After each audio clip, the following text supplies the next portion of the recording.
Assalamualaikum warahmatullahi wabarakatuh. Perkenalkan, nama saya Raja Iskandar Muda, MPM 20150067, Prodi Vokasional Informatika 4B, Makul Rekayasa Perangkat Lunak. Di sini saya akan menjelaskan tentang SRAM, programming, dan refactoring. Oke, langsung saja ke layarnya. Oke, apa itu SRAM programming? Merupakan salah satu metodologi dalam rekayasa perangkat lunak dan juga merupakan satu dari beberapa klaim software development metodologi yang berfungsi pada coding sebagai aktivitas utama di semua tahap pada siklus pengembangan perangkat lunak. Buka kurung, tutup kurung, software development dipilih sejarah.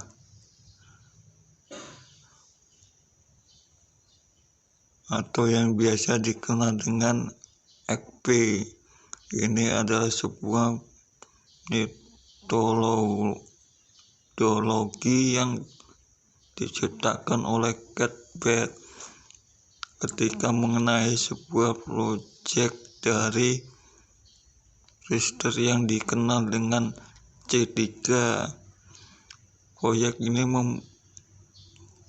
ini dimulai pada bulan Maret 1996 dan terancam gagal karena rumitnya sistem yang dibangun dan kegagalan pada saat testing. Pengertian yang dikenal sebagai TPEC adalah sebuah model pengembangan sistem yang menyederhanakan sebagai tahapan proses pengembangan tersebut agar terciptanya peningkatan efisiensi dan fleksibilitas sebuah proyek pengembangan perangkat lunak. Nilai dasar SRAM programming ada 4. Communication berfungsi sebagai cara agar berhubungan dengan komunikasi antara anggota tim terjalin dengan baik. Collagen demi terciptanya proyek pengembangan yang sukses. Setiap masing-masing anggota sistem harus selalu memiliki keberanian, keyakinan, serta integritas cara melakukan tugasnya. Simplis selalu mencari solusi yang paling sederhana dan paling praktis. Gunakanlah metode yang mudah, pendek, atau tidak terlalu rumit dalam pembuatan desain, serta hilangkanlah fitur-fitur yang tidak berguna. Backtrack hal penting yang bertujuan untuk mengetahui kemajuan dari proses maupun kualitas perangkat lunak yang dibangun, kewajiban anggota tim maupun pihak lainnya untuk terlihat dalam memberi feedback yang baik. Penerapan SRAM programming. Penggunaan sebuah metodologi pengembangan sistem tidaklah sembarangan. Extreme program itu sendiri dapat digunakan apabila keperluan berubah saat cepat. Tingginya risiko terdapatnya proyek dengan tantangan baru, memiliki sedikit tim programmer, hanya sekitar 2-10 orang mampu mengotomatisasikan tes. Adanya perang serta pelanggan secara terus. Hal penting yang diketahui ada 3. Tim harus secara intensif berhubungan dengan user sehingga apa yang diinginkan oleh user untuk sistem yang sedang berkembang akan sesuai. 2. Sistem harus berkomunikasi dengan baik antara sesama anggota maupun dengan user agar tujuan pengembangan sistem dapat diselesaikan dengan cepat dan tepat. 3. Ada baiknya jika manajer pimpinan tim proyek pernah menangani dalam pengembangan software sehingga bisa memimpin timnya dengan lancar dan dapat mencapai tujuan yang diinginkan. Rangkai kerja Extreme Programming ada 5. 1. Coding, 2. Desain, 3. Coding, 4. Testing.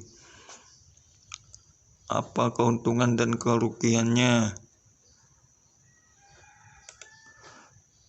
Keuntungannya ada interaksi yang baik antara developer dan programmer, memberi pelajaran kepada orang lain. Pelanggan mendapatkan timbal balik yang akurat sesuai keinginannya.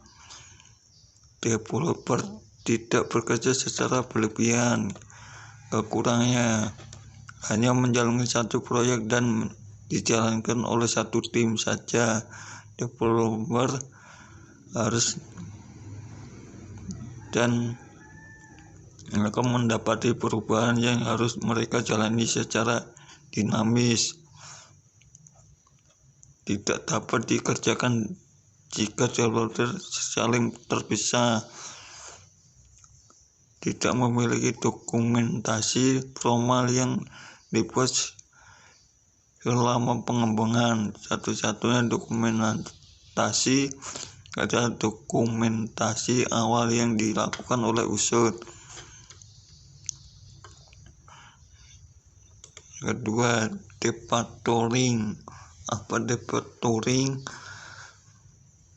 Proses pengembangan struktur internal sebuah sistem perangkat lunak dengan tepat mempertahankan fungsionalitas dari sistem.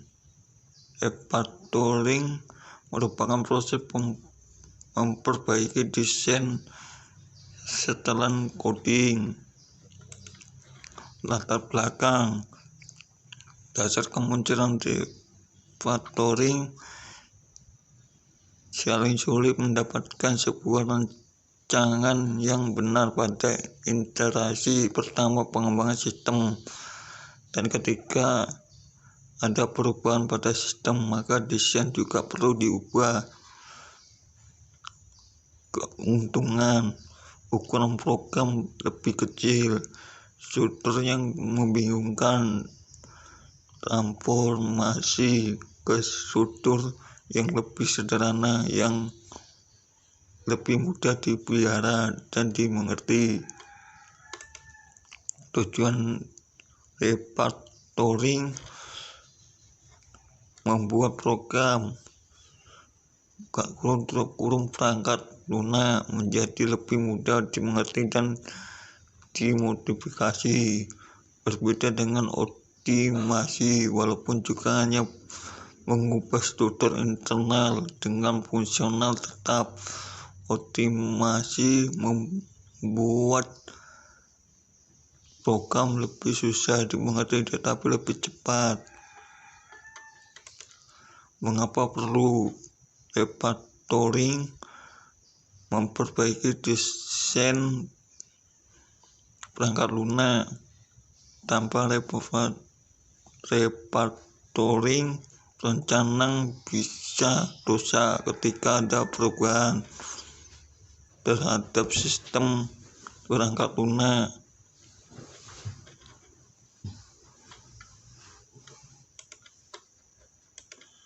Contoh sebagai sederhana, menggabungkan sebagian bagian yang sama pada penggunaan sesama kondisional. Inilah gambar-gambar contoh.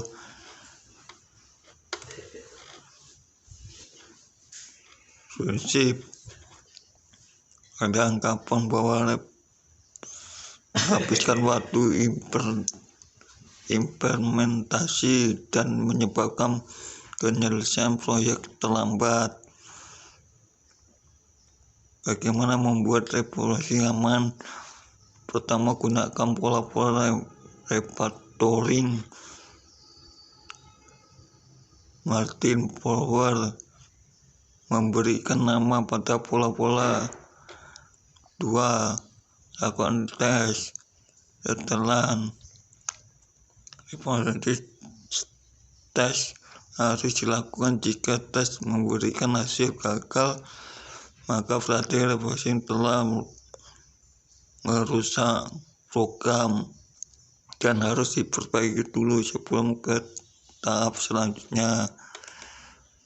Kapan perlu refactoring?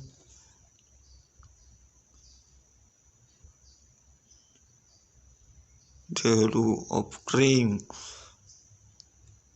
Terdapat bagian kode berulang 3 kali dilakukan terhadap bagian tersebut. Refactoring ketika menambah fungsionalitas sebuah menambah fungsi untuk mempermudah penambahan fungsi tersebut, atau lakukan setelah fungsi ditambah.